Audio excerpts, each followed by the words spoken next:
Hello, everybody. This is Meredith Lochran with Indie Event 2020. We want to thank you for tuning in with this live streaming event with talent and creators and independent people from all across the internet who have brought their shows to this. Today, we have Marketing Your Book with successful Kickstarters, maybe Indiegogos, just sharing the word about your products and stuff like that. Today we have Travis Gibb and Christy Shin, and we may have a few people who are just popping in at random. So I'm going to put you up on the big screen, let you introduce yourself, ladies first. Hi, my name is Christy Shin. I'm the creator of Demon Bitch, and I'm of Horror Tour Studios, and this is my messy ass office. Short and sweet. Travis Gibb. Hold on, I'm sharing. I gotta share it. Oh my God. One of marketing is sharing it. Now that's live, I can share it. We could have been looking at Christy instead in her messy ass office. I shared it already. Nice to use your hair. You just let me know when you're ready. No, I'm here. I'm good. I am in a clean office because it's my wife's office. And as you see, it is the office. So I'm in the office. So in case you're confused of where you're at.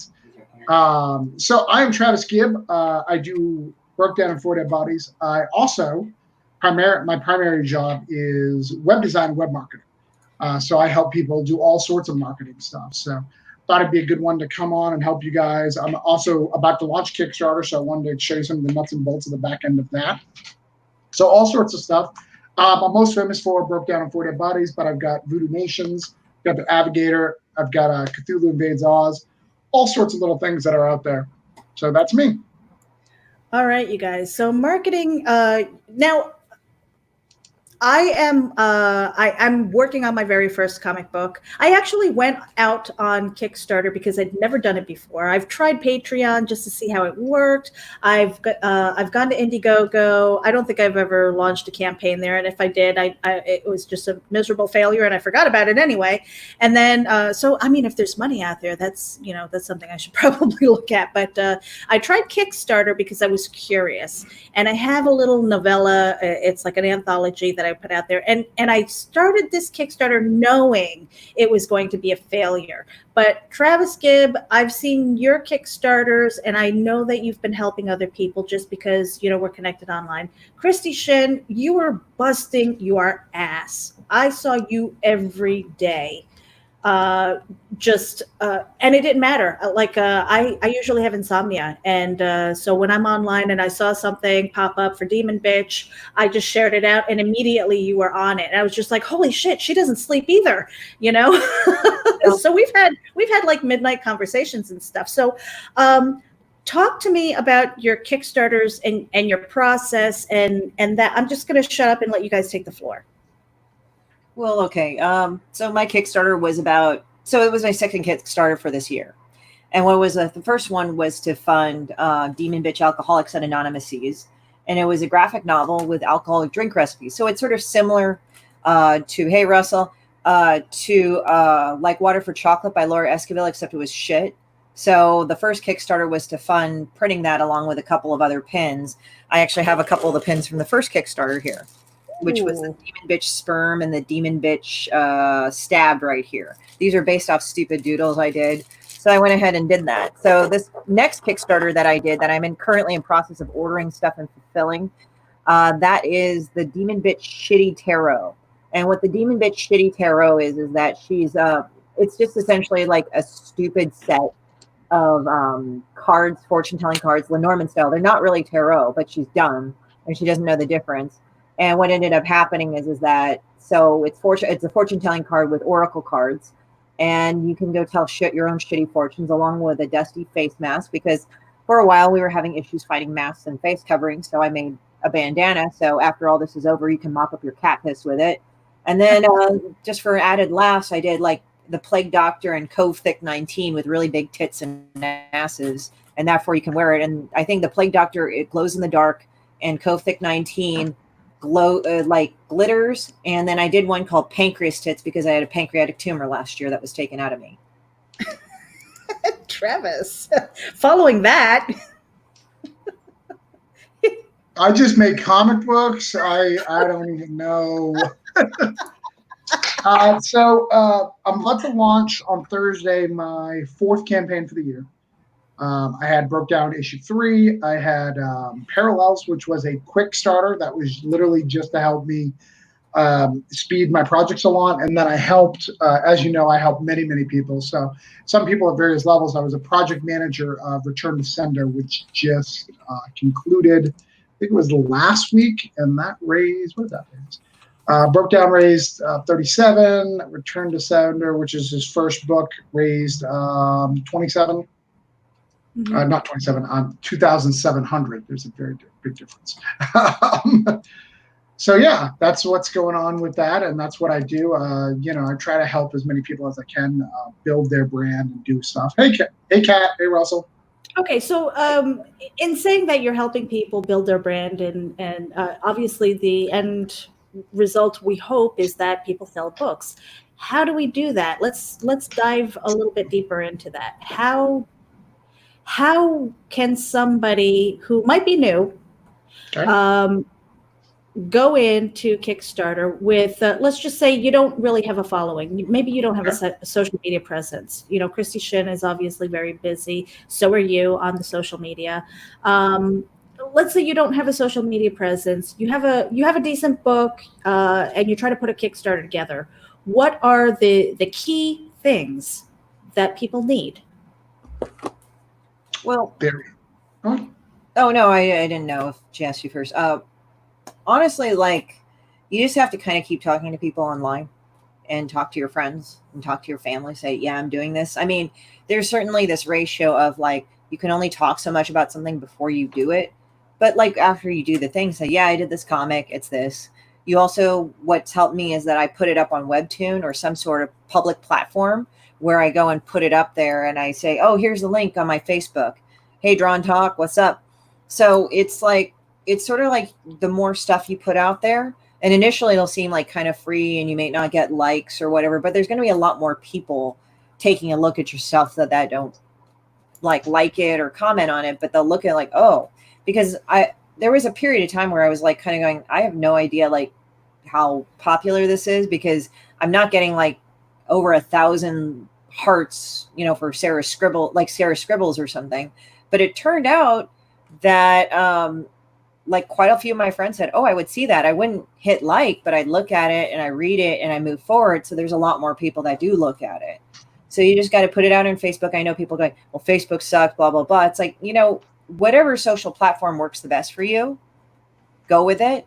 And so Instagram and Facebook, they're kind of run by the same company anyway.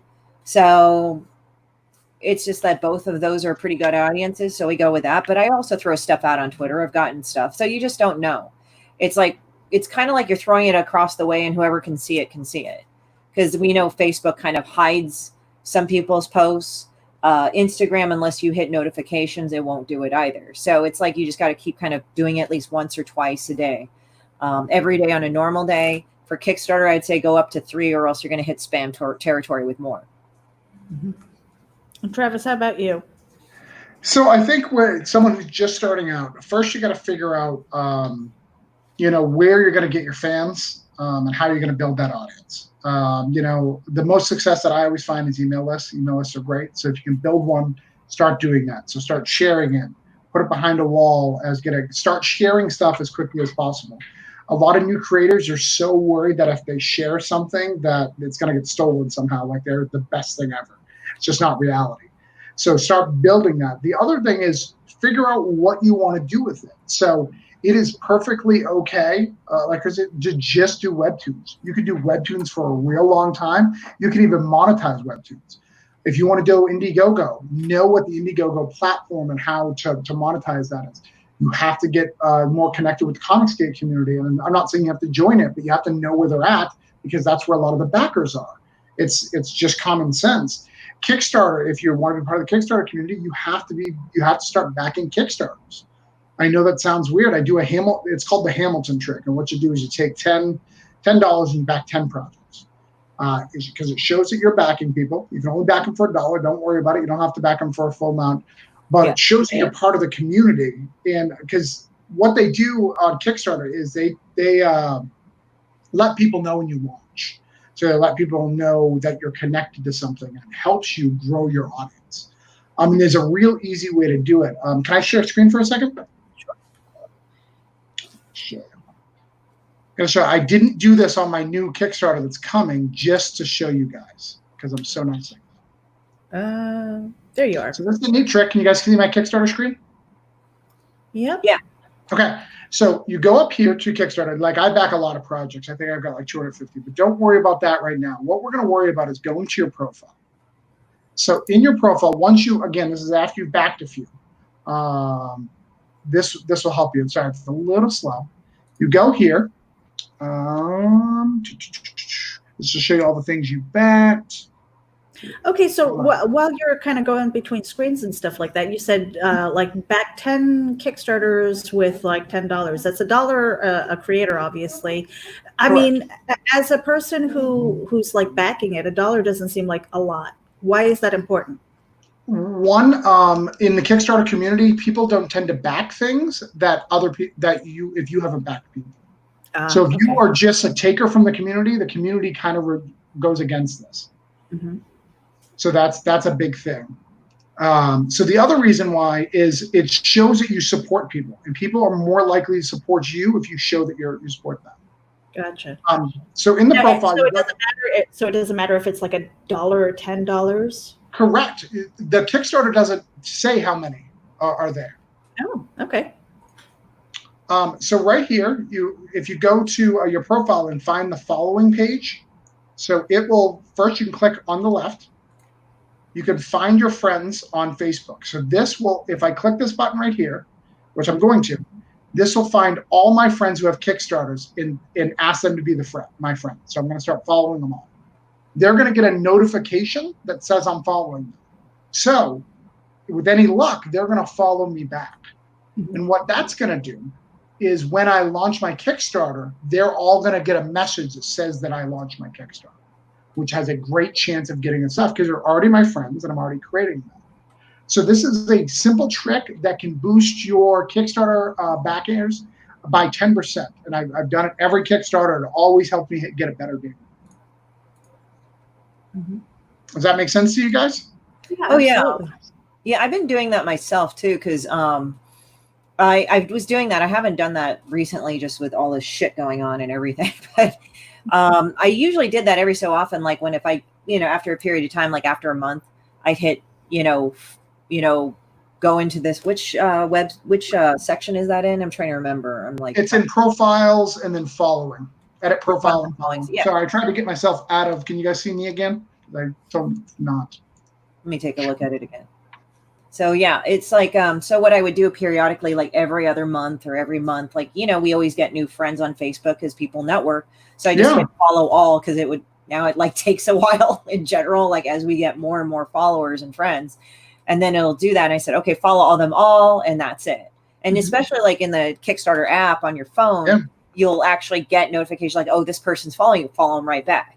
So that way it's like you may not get everybody. I mean, yeah, everybody sometimes has like issues with money or whatever. But I've also found that what is helpful is like, even if you throw a 5, like I'll do lunch hour and, that's jumping a little ahead. But if you have a show or something, you put that person on a show, you give them the link to their Kickstarter on that show. And what's nice about that is that everybody's attention is on it. And usually like some people that I've had on the show get 1 or 2 backers.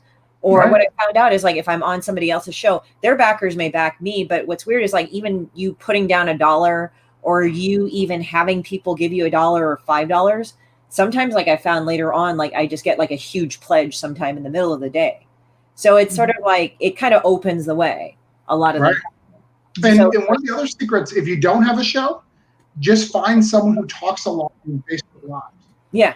That helps as well. And it actually, for me, it gets better results in a show. I'll get more results if I grab Chuck or if I grab Tyler and just do a quick Facebook Live. It's a little bit more impersonal. People are more likely to click on it. You know what you're going to get for the lunch hour, which is fine. But you're going to watch it if you're interested in that day or not, if you have time. Where a live, they don't know really what you're going to talk about, so you may have a chance to grab somebody. Yeah. And I noticed again, like with Christy, the reason why I say that I know she busted her ass is because I'm on social media all the time. I'm on Facebook, I'm on Twitter, I'm on Instagram. And every time I used the Demon Bitch hashtag, she was there. I mean, she was like, boom, right there immediately. I mean, your phone must be blowing up and stuff like that. I don't know. I mean, I don't know how you keep the pace. But going back to the Kickstarters, because this isn't just Kickstarters. So you both have totally different styles as far as how you manage to build your page. So when people go and visit and stuff, Christy, you had a bunch of videos and things. I mean, the videos is very important. I've seen the difference with the videos, not between you two, but the Kickstarters that have a video, that don't have a video. But then I also noticed with the pledges and the different tiers and reward levels and stuff, Christy was basically, and I'm saying this because I've supported both, but you basically said, what do you want? And you created a tier specifically for me. And it's like, well, if you want it, maybe somebody else will want it too. Maybe you don't want the mask, maybe you want this, maybe you want that, and stuff like that. So she actually tailored a pledge tier for me specifically, which I felt like, all right, now I have to back the damn thing. Whereas Travis, yours is very clean, very, and it's not a lot of scrolling and stuff like that. So it's like two totally different styles as far as building your page and doing the reward tiers. Tell me the thought process behind that. Don't jump in. I go first. For me, I took Tyler's class. For those that don't know Tyler James, I took comics launch. So I filled it. So what's important, and this is really important, if you're building a launch, whether it be Indiegogo or Kickstarter, there's a few things you need. One, you got to have pledge levels. You got to have them visually to see. I do what's called the stacking system. What the stacking system is, so you get one cover. If you spend a little bit more, you get two covers. You spend a little bit more, you get three covers, four covers, kind of building it up to this big thing. Instead of doing what some people do is just, hey, here's variant 1, it's $20. Variant 2 is $20. Variant 3 is $20.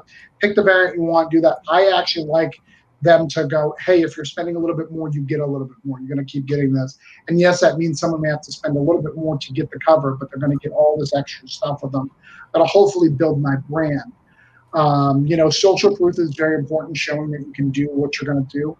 But I also think between Christy and I, it's our brands too. Like, I want a very clean, professional comic company, but her story is very dark and gritty and like what you need. I think that it fits her to do more of a, hey, what do you want? What kind of this? That's why all of her stuff is, hey, bitch, or hey, this, or it's brand, or it's built around the brand.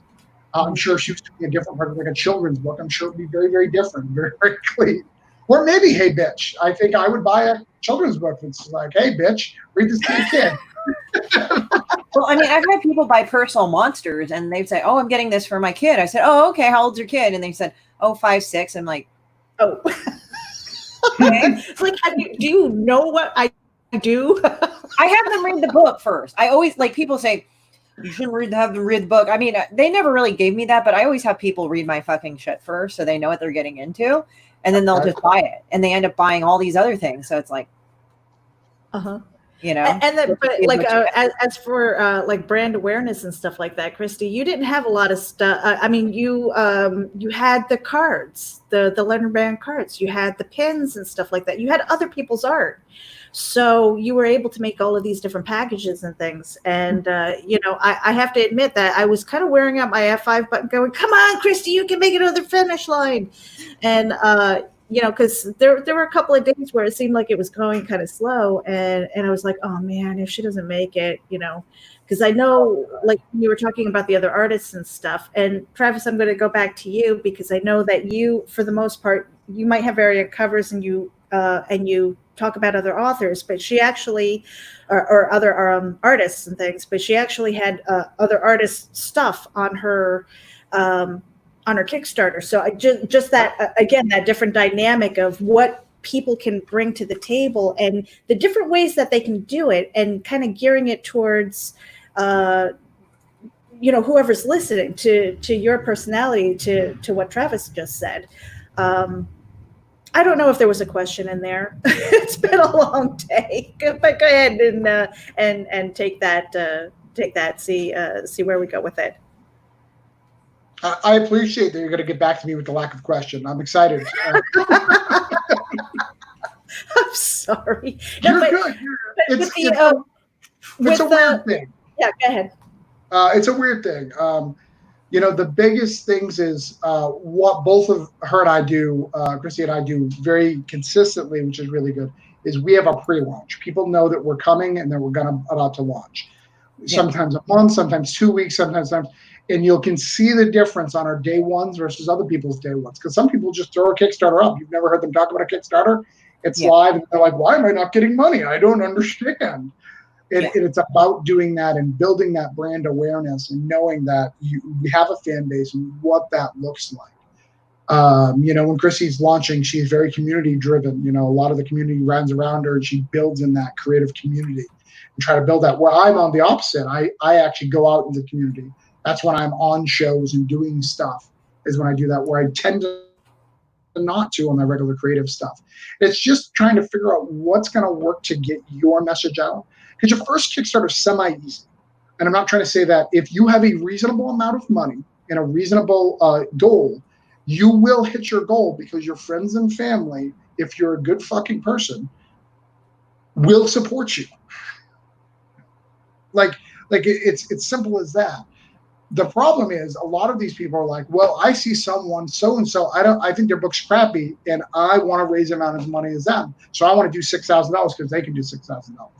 Well, that's not the way it works. They built that relationship. They built the other stuff. And maybe this book is crappy, but they may have 6 books that aren't crappy and people are buying it, not necessarily for the art, but for the writing or some of the other stuff that you're not going to be able to see in the Kickstarter layout. So trying to figure out what your brand works for and who is a good fit to tie with your brand. Yeah. Because the thing is also with me, like when I do kind of a pre-launch, I'll say, hey, I'm thinking of doing this Kickstarter. Kind of like, I just thought of a thing, even though I've been like planning it like for the last few months. Like I'll start writing it out, like whatever's in my head, because you can do that and not go live, and you write a general outline. Like there was one time when I had started to write a Kickstarter, and this was like actually around the time when I sort of was going to have surgery that was totally unexpected. So I wrote this whole thing, and I thought I just wrote a bunch of garbage, had the surgery. And as I was recovering, I said, well, let me take a look at this. Like, because I was thinking, okay, I'm going to run it in January, like when I'm kind of okay. And I kind of did it as a test to myself. So, take the Kickstarter as a personal goal. It's not just about money. For me, it was like, okay, I had my whole digestive system rearranged after a pancreatic tumor, just long and short of it. And I thought, you know what, for me, it was a personal thing. Like, let me see if I can fucking do this, just to say I could do it. And I made it as simple as possible. So I looked at the Kickstarter I wrote out as a scratch. I had not gone live. And I think it was like November, December. And I looked at it and I thought it would be a pile of garbage, but I'm like, oh, it's already written out. This is good, So I wrote it out. And then, I started kind of talking about like, hey guys, I'm kind of thinking doing another Kickstarter. What do you think? Kind of like poking it, like, and they're like, what's next? So it kind of gives this thing, like, even though you're not doing like a big reveal or you're not even being like super drama, you're just like, hey, what do you think about me doing another Kickstarter, knowing that you're going to do it anyway? And then as you go more and more, it's like, yeah, here it is. Like, I'm going to talk about this. This is probably what I'm going to put up. And again, it's not like really complex. People make it into complex, but it's like, you think about like at least 3 things you want to do. 2 things you may want to do that might be something that if you were able to get the money, you'd do. Like those would be stretch goals. And then you just kind of like going, okay. And so I put it up there and didn't put the stretch goals up, and people were starting to like it. And what I find also helps with pre-launch and to get people involved and to follow it is to actually go and put your preview link up, because it will do 2 things. It will get people to follow it. And number 2, that link will go live. So it'll tell them, hey, it's live. So they don't need to go to a completely other link. It will redirect them. And people will just go like, and then they can do the thing. And you can also look at promotions on your profile for that particular project. And like last time I had about 20, 30. And then this time I had about like 130 ending up following me. So I'm like, okay. Mm-hmm. So for the person who's never done a Kickstarter ever, and what would be, let's just kind of go down your list of the critical elements that they need for that Kickstarter. And not even talking about the social presence and stuff like that and asking, but like as they're building out their site, what are the critical elements that that they need for that?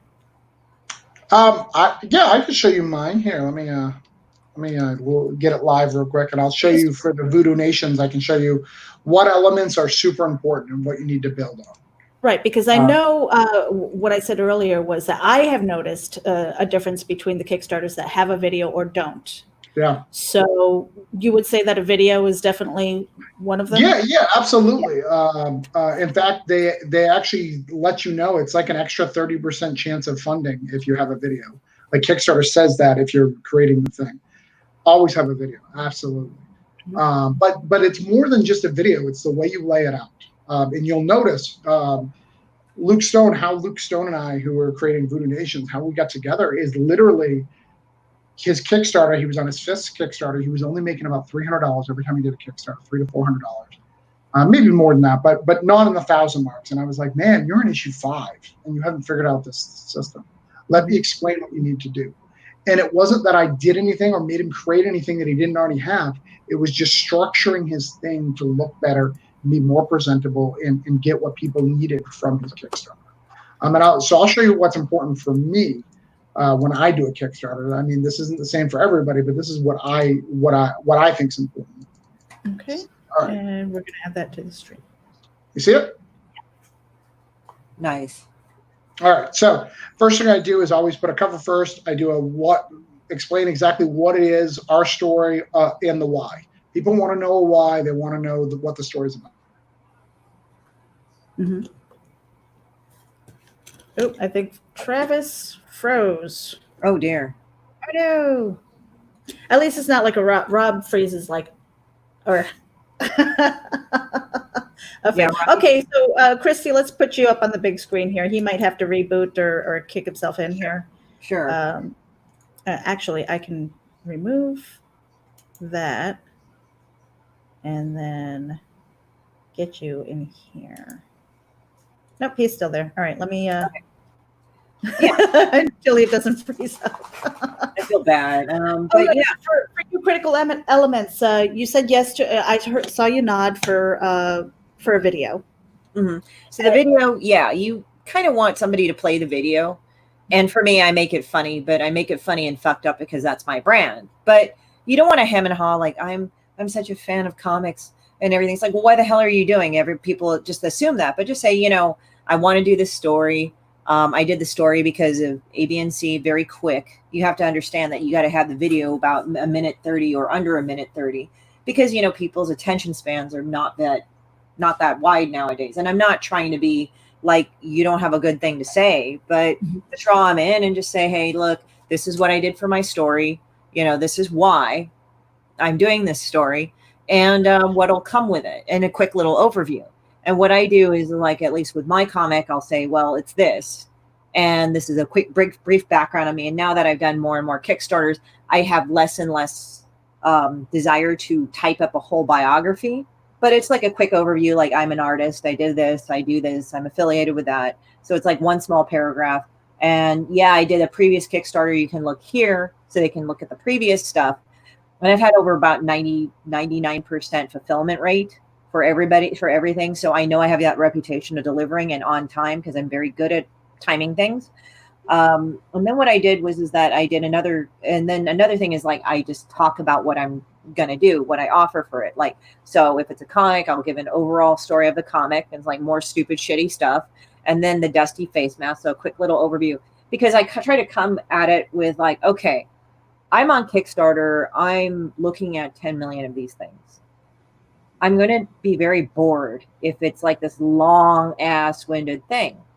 So I said, what would make me not bored reading this? So if I start laughing at my shit, and it's not like an ego thing, it's just like, okay, if I'm not amused, then why am I even putting this out there? Right. So like I write it, and then I was like, with the dusty face mask, it's this, it's not meant for medical purposes. I stressed that, but I said, hey, At least so you're not shit out of luck, you get this. And then they go like, and then I said, afterwards, you can wipe up your cat piss with it or something. Just insert something funny. And then I'll say, well, I have pancreas tits the pin, and this is the reason why I did it. Like a quick little thing. Oh yeah, it just looked like a pancreas with tits when they took it out of me. I named her Casey Anthony, so you can have this. And it'll be this big and, you know, and all that. And then as the stretch goals go, I add them at the bottom, but then at the top, I'll put down, hey, new stretch goals. And I'll, you know, and it's like that one. And I'll put up the pictures for that. Okay, so Travis, you came in just in time. Sorry that you had some technical difficulties. Yeah, I have been talking for the last 3 minutes to nobody. Oh, no. I just went through my whole Kickstarter page and explained why I did what I did, and apparently you guys weren't here. No, you were gone. You like froze up, and then you were like, psh, but it's like, okay, he'll figure it out. He'll come back. I was wondering why nobody, because you tend to be like, oh, that's interesting, or at least some sort of feedback to let me know that I'm live, and I didn't hear anything, and I just kept talking. Oh no, I hate when that happens. That happens to me. So, but okay, so you know, when I was looking at some of the Kickstarters, I noticed that you know, because I sometimes I think of it as like blog posts. You know, you have your video, you have your headers, you have your dialogue, and stuff like that. So there's a nice pace. There's a, I guess for artists, you know, you understand a little bit of the white space and how important that is, and following the dialogue. And even in your Kickstarter, I think that's important to see that visually, you know, so that it's not like this wall of text, because, you know, for me, I'm a reader. I read all the time. I'm on my computer all day. And when I see this huge block of just text, it's exhausting, you know, and I just like scroll. I don't have time for it. You know, I need the too long, you know, didn't read TLDR, version. Yeah. You know, so I'm sitting there and so I think, again, speaking to the people who have never done it, or maybe thinking about putting one together, who might not have a social media presence, these guys have both said, you know, telling your friends, telling your family, hopefully they share it out, because they're not a jerk. I've always said, when it comes to marketing, you have to get, if you can reach the one step beyond the friends and family, then you're going to have a decent marketing strategy. But when it comes to Kickstarters and stuff, again, that's new to me. I get it, but there are some elements that I don't understand. Like what is the psychology behind the stretch goals? Right. Well, let me show you my setup. Okay, let me get you the screen. Yeah. So this is what I ran to somebody else. So this is Voodoo Nation, just my new one. So what I recommend is always start out with a cover. If you could have something, and as you see, it's kind of 3D. I want to show that it looks kind of complete. Okay. Then obviously go into the story of what it's about. The not only just the story, but why it's important to you. The why it's important to you is how we get projects we love. It shows, it's what's special and unique about this particular story. Show a big giant thing of the cover.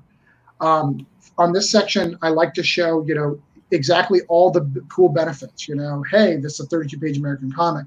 Hey, you get variant covers by Luke Stone and Stan Yak. All the cooler things that someone may be looking at. And then this is a big section that a lot of people forget that I think is really good. Show what it's like. Tell someone what the book's like. Instead of, a lot of people will be like, this is Buffy meets blah, blah, blah. No, give it its own little section and kind of share what other things that your fan base would like. So I think people like my book would like Insidious or Lock and Key or Buffy the Vampire Slayer, Underworld, something like that. So I'm trying to give things that they like to make them see if they would like this, because I think that's my audience. Okay, so like by association. Right, exactly.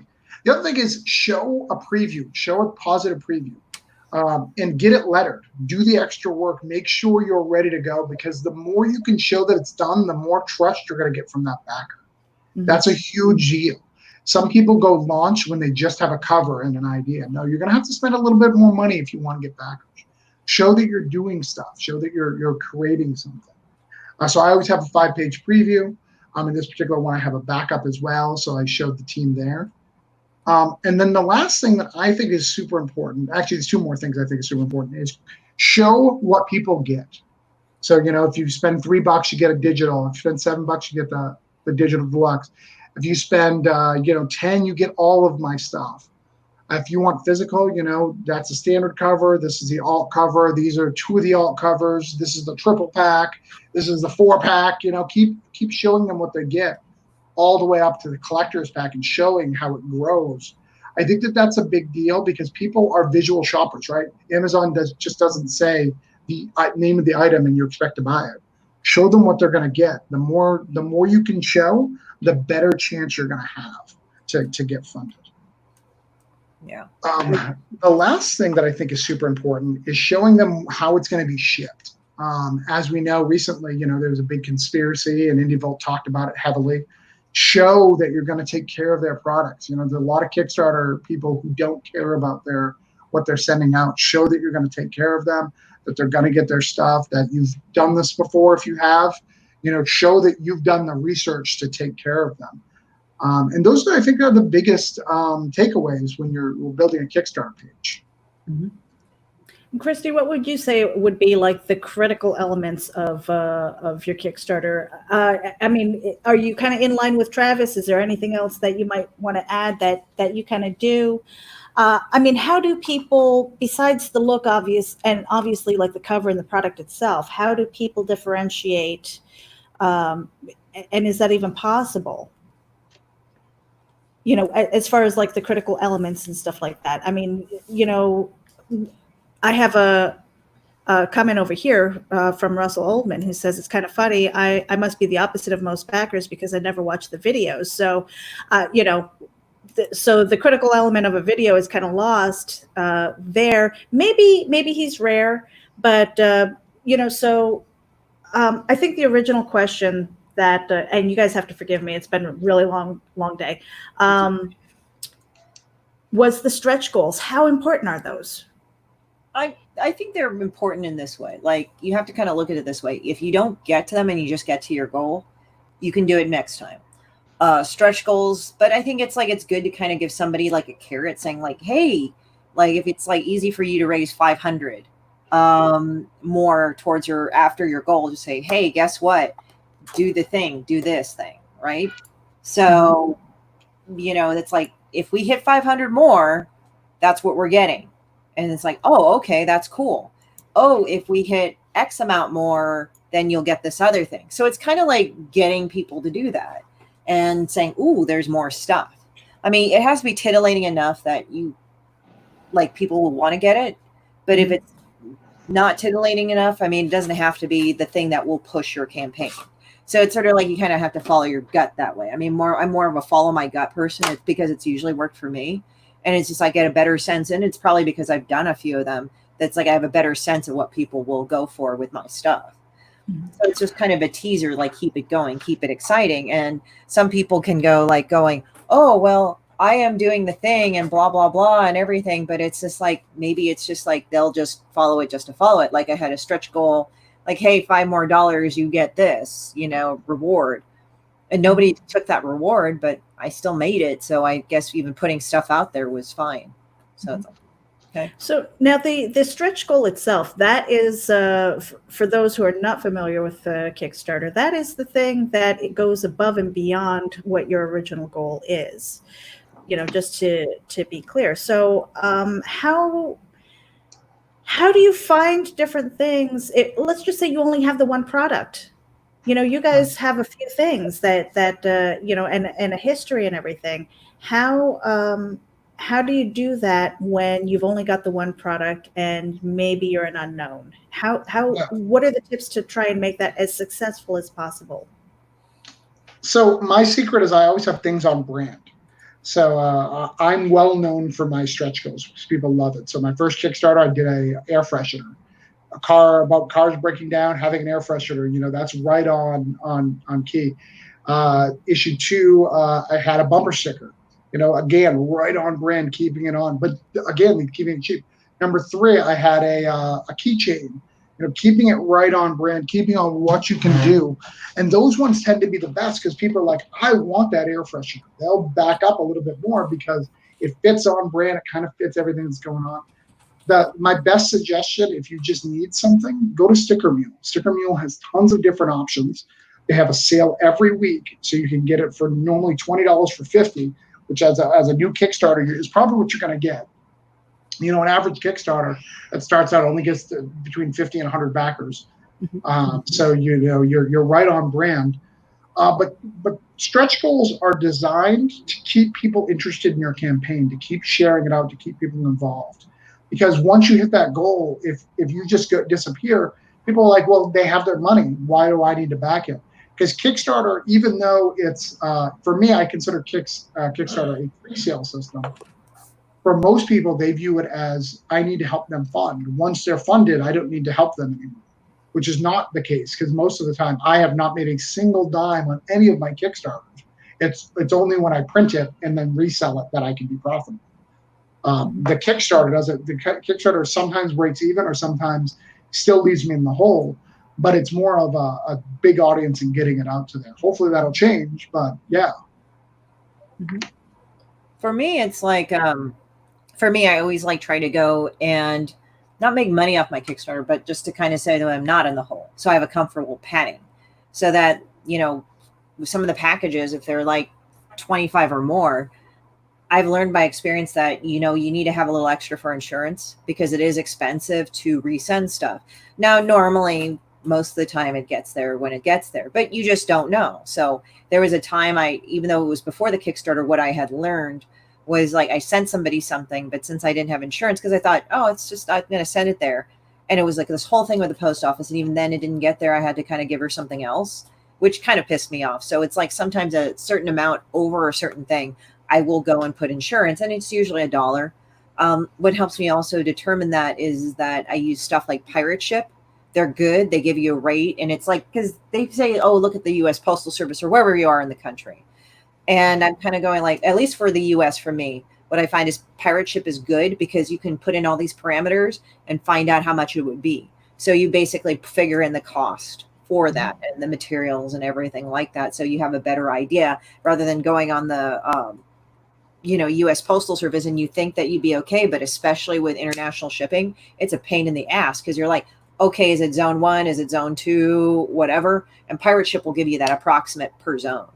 So like you put it in, put a random thing, like you can even find like, okay, I have a Canadian address. Let's just find a Canadian address and then we'll pretend to ship it there. You don't need to buy the label. You'll just see it.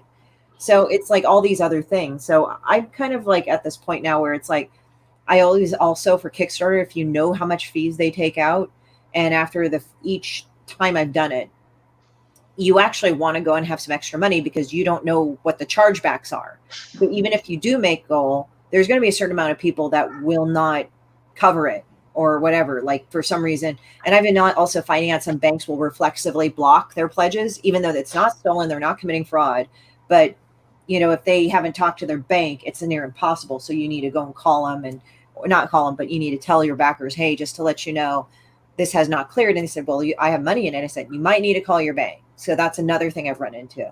And chargebacks, you know, you want as much extra money as possible. That way, like when you figure out costs, you have that buffer for other stuff like, oh shit.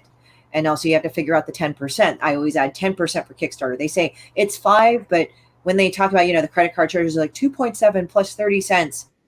I've always found consistently it's 10% of my total. So what I try to do is that I figure out all the costs that I need, maybe round up a little bit, and then add 10% to that whole thing so that I'm not fucked at the end of the campaign.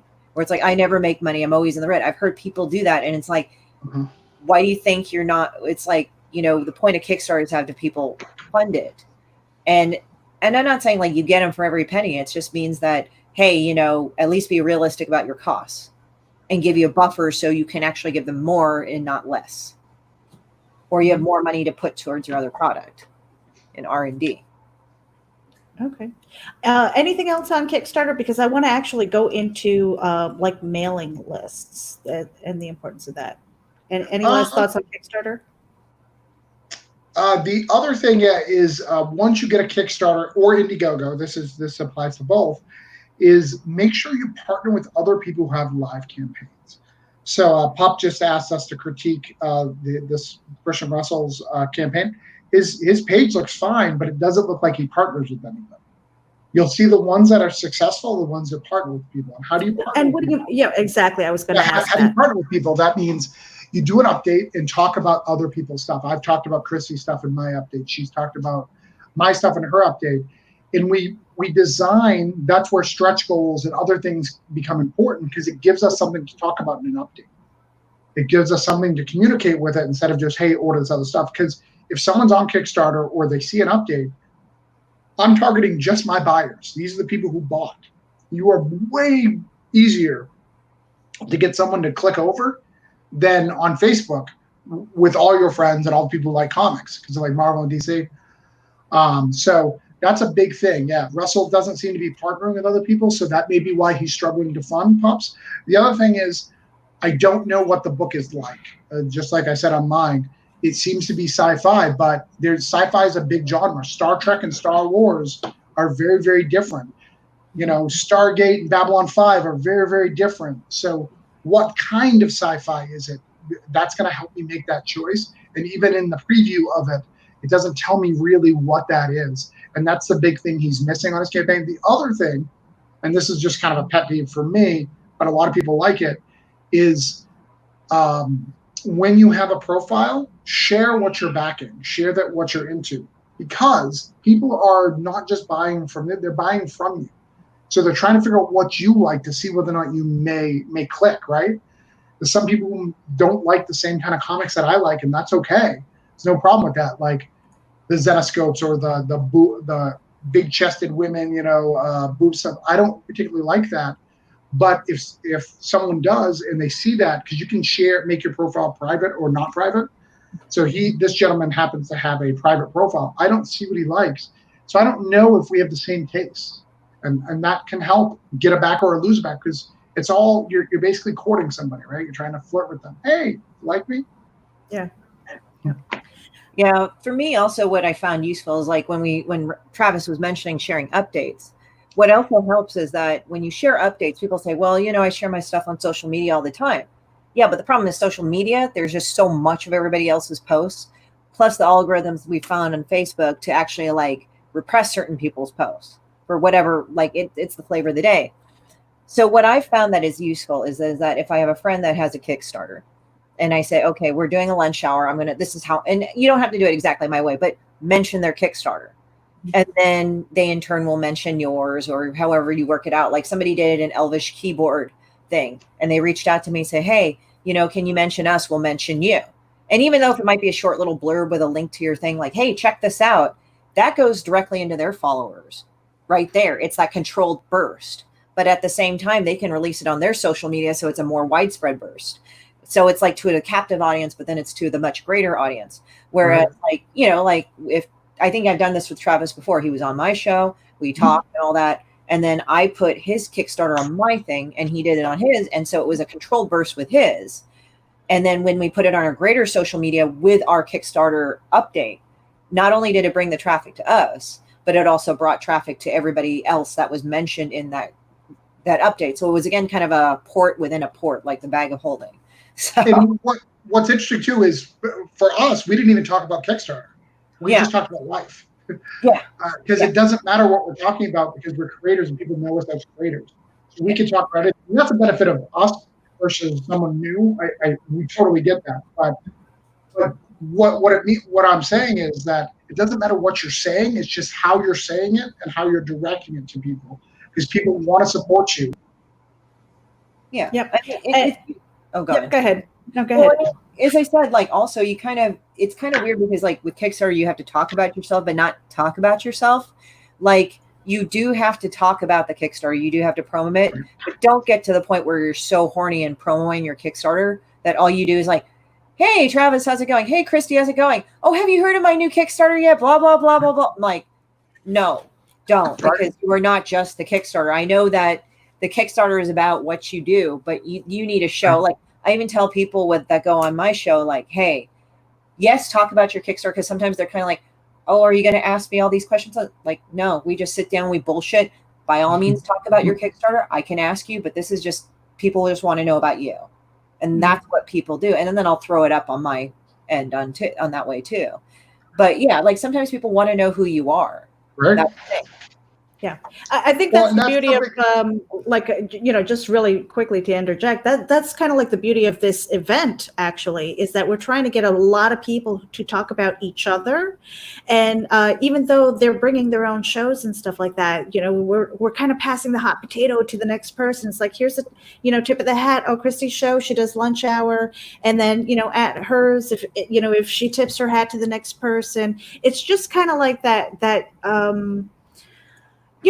scratching your back, hopefully somebody else scratches your back, and it just continues on. It's that feel good thing. And, and I don't think that it takes away from anybody else to share it with your network. I find that a lot of people make a mistake of saying, oh, this is my network, and they just feel so closed off. And, and unfortunately, I think an attitude like that pushes people away.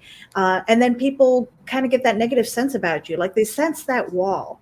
And I think it's really important to be open to the possibilities of networking with each other, of using, like I hope that the Geek Insider audience is, tuning in, and they follow Travis because maybe they never heard of him before, because our audience has a lot more stuff than just comic books, but they're like, oh, well, I like what he has to say, so I'm curious. I'm going to go visit Christy Shin, and see what she's up to, because maybe they've never heard of you.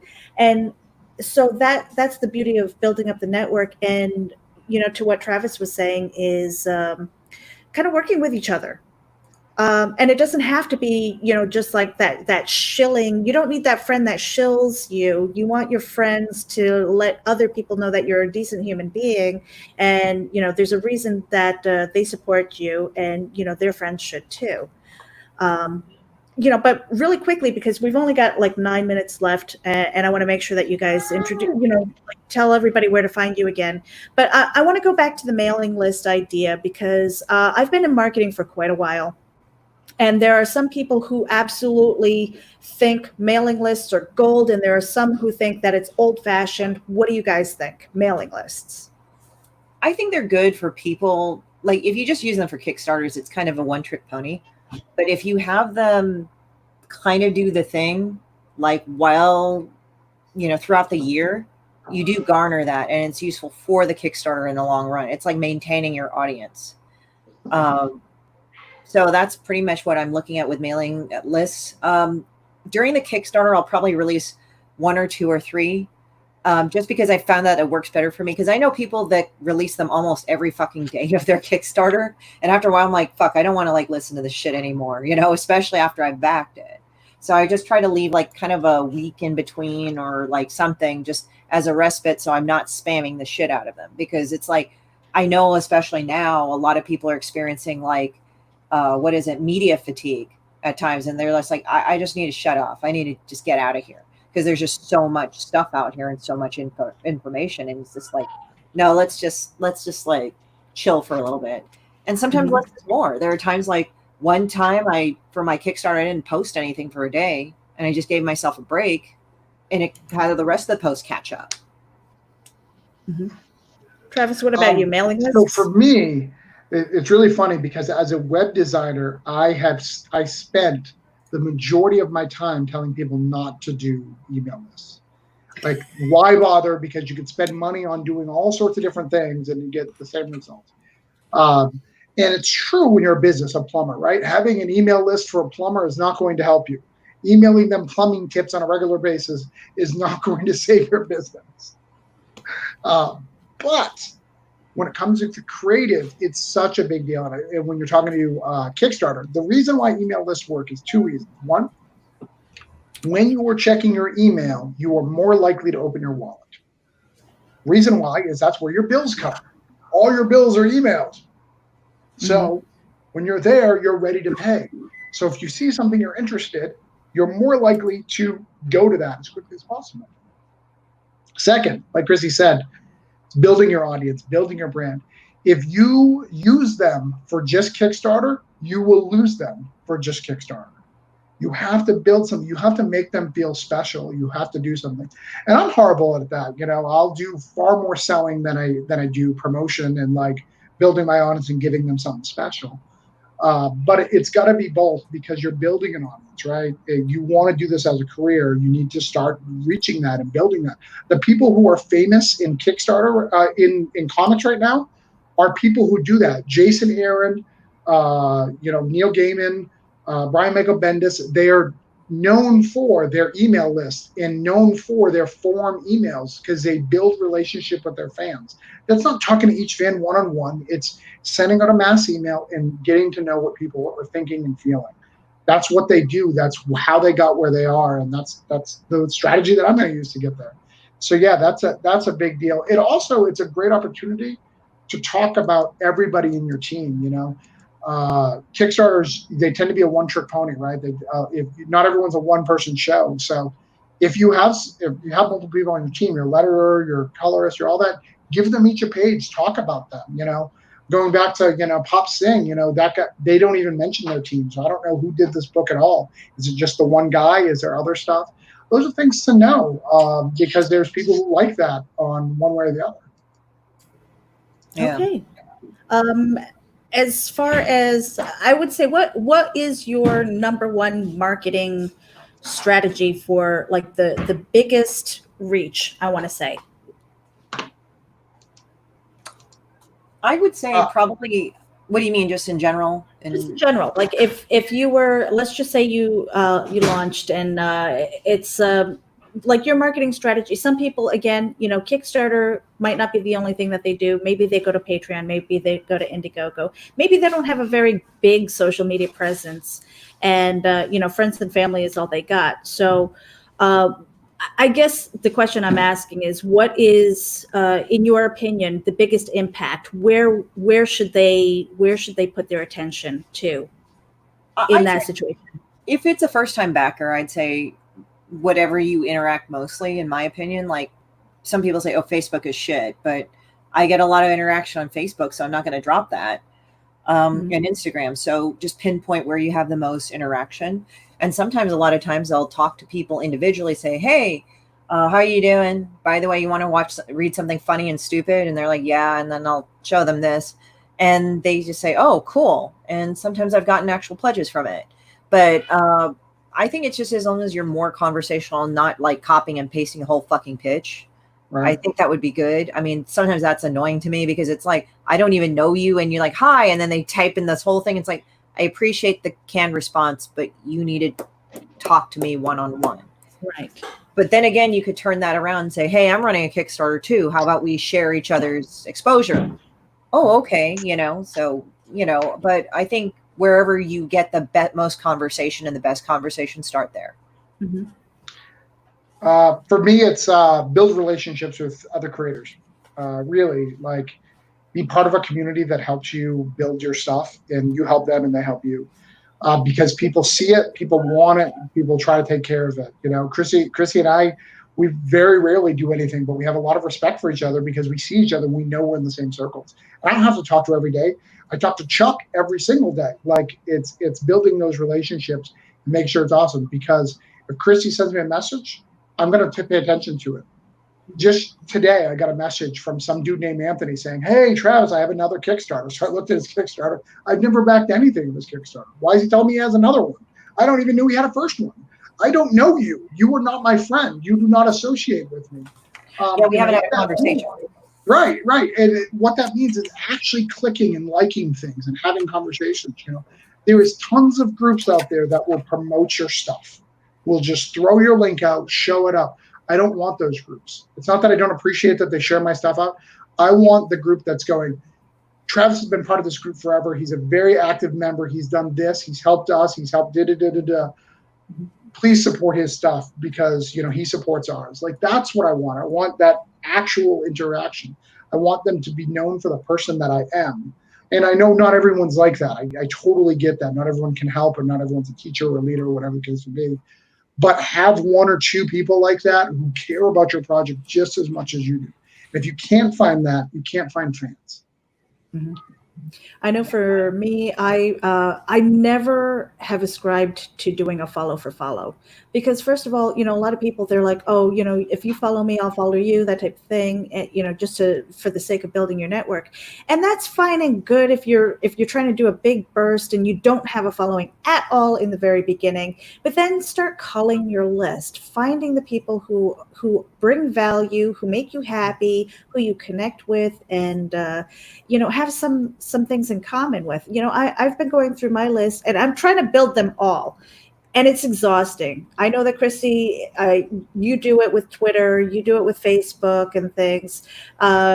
Travis, I know, with Facebook and everything, it's not about follow for follow. It's finding the people who are, I guess, a value proposition. And I know that sounds like, we're total hookers, and in a way we are, but Right.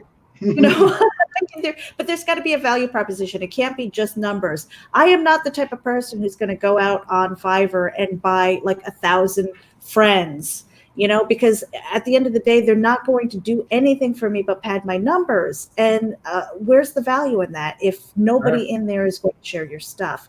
So, I mean, consider that when you're trying to market yourself, build your following and everything. I'm all about interaction. Some people just have to get off their lazy ass and just do the work. Right. You can just buy a list and expect that you're going to have successful campaigns for anything. And it doesn't work. Buying lists don't work because you don't know what that audience is. Yeah. Me taking Christie's list does not help me at all. It doesn't help me at all. Like I'm not marketing towards cartoony Demon bitches. people. Like that's not who I'm trying. I'm trying to get crime people. That doesn't help her. Her getting my list doesn't help. Her sending it out to myself.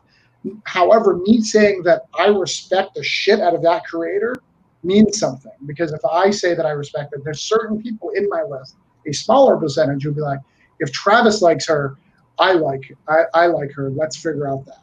And that's completely different than just sharing a blind list. Because there's people who offer for my list right now all the time. Mm-hmm. And also the thing is too, is like sometimes when you're talking about list culling, like there are people whose stuff that I like backed, and yeah, they said the perfunctory thank you, but it's like they don't acknowledge you. You're just like, well, I'm just not going to deal with it anymore. I mean, you don't like go out with a big bang and a fuck you, but you're just like, okay, well, all right, that's fine. We don't gel, whatever. And you're just done. Like you just move on to people that will like what you do.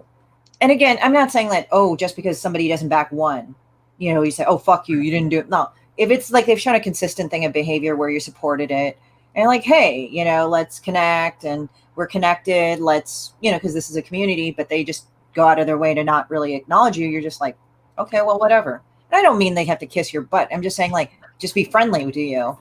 Mm-hmm. It's like, okay, you can't say hi. All right, whatever. That's why I always try to say hello and keep my word in this community as well. Yeah, I mean, I know in my own experience right now with supporting different Kickstarters and campaigns and stuff, I'm finding that I have a couple of different lists. I have one where they're just like really good people. It's like, it's not really my cup of tea, their content and stuff like that, but I want to support them. So I'll throw a few bucks at them. And then there's stuff that I was like, oh, I really want that, so I throw my support behind that.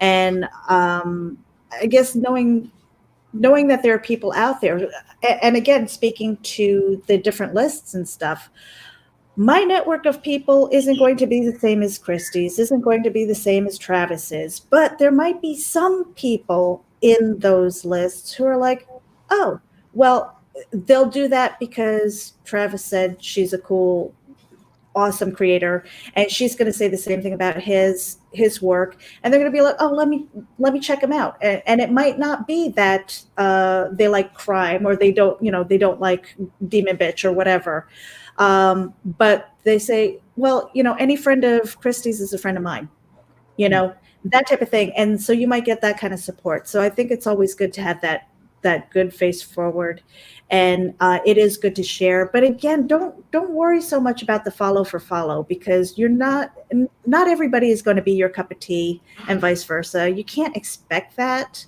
But with those networking opportunities, I think that's the biggest marketing thing for me personally is, you share the word. You hope that your friends pick it up and take the ball and share it out to their friends too. That's, I don't know, final thoughts, and then we can close up, because up next is the panel on self-publishing, whether to do it or not. And we've got a full room happening right now. Final thoughts before we head out. Just keep on hustling, keep talking to people. That's pretty much it. Relate to them. Yeah. That's going to help. Yeah. Yeah, pretty much the same. Build relationships. You're not in this alone. A lot of people are trying to do this, to try to get to the next level. Don't be afraid to ask questions. Don't be afraid to, humble yourself if you need to get that extra your stuff. I'm never offended by someone asking me to share their Kickstarter. I'm going to ask you a lot of questions of why and what have you done on your end to do that. So be expecting that, but it's building those relationships and know that you're part of the community and that your voice in that community is just as important as anybody else's. Okay, and Christy, I'm going to put you on the big screen, followed by Travis. Let us know where we can follow you. You can follow me at horrortourstudios.com. I've got the website written here. And you can go there. You can look at the Kickstarter as it is now. And also, even if you missed the Kickstarter because it ended on the 23rd of June, you can go and do a pre-order. And I have all the stuff up there. Awesome. Travis. I'm Travis Gibb. You can find me at brokedownandfourdeadbodies.com or voodoonations.com. Both of them go to me, different websites. Travis Gibb at Facebook is where you find me most. That's where I'm hanging out. But I've been known to be on Twitter or Instagram at Jesterlou. That's JesterLou. So that's where you find me. And I'm Meredith Lockyer, and I am like the indie event coordinator and keeper of the schedule. And I'm already running late for the next panel. I wanted to thank you guys for being here and sharing some of the marketing tips. I know that I could have had this a little bit better organized, but I think it's a really important topic, one that I think we should revisit definitely. And on that note, I'm just going to put up the card and the program. And I want to thank you all for being part of Indie Event. Follow the hashtag. Thanks, guys. Love you. Bye. Bye. Stay creative. Bye.